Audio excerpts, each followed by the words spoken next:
People come to see me and to other counselors for a huge variety of reasons.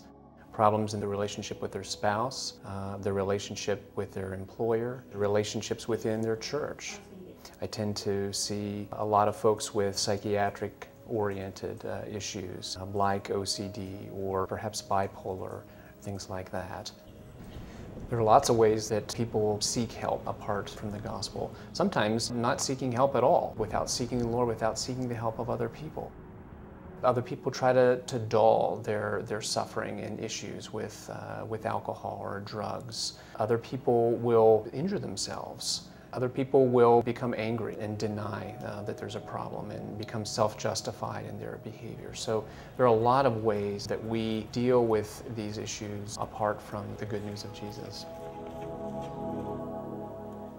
We live in a fast-paced world, and someone may not be ready or willing or have the time to pick up a book-length treatment of this topic, but they may be very willing to read something that stimulates their attention, that gives them hope for change.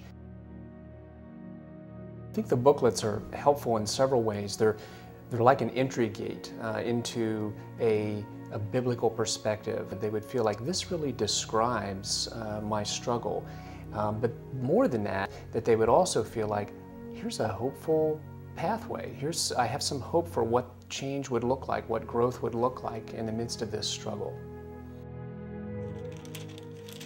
The Rest booklet flowed out of my own experience, my own struggles with anxiety, not knowing when to stop, being frustrated, complaining about not having time to rest. It's paradoxical, but we try to rest in our own efforts. We in effect want to play God and maintain our own world, try to meet our own needs. It gives us some sense of control, at least for the very short term. But over the long term, as we realize we can't control our own world, it leads to more anxiety, more exhaustion, and more distance between you and the God who really can control your world and give you space to rest. So it's a bigger attitude of God is in control, and I don't have to oversteer. I shouldn't steer my own life into a ditch because I've got a white knuckle grip on the wheel. But faith is a looser grip, and it's understanding that ultimately God's the one who's steering.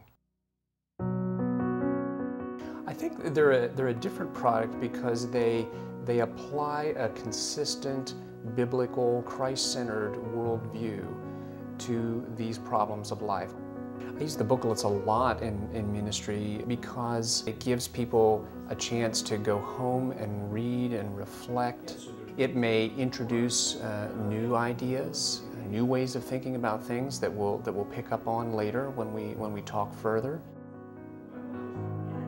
I would say the most rewarding thing about my job is seeing someone grab hold of the good news of the gospel in the very cracks and crevices of their lives. You see the Spirit working and applying biblical truth to their heart, and so change happens.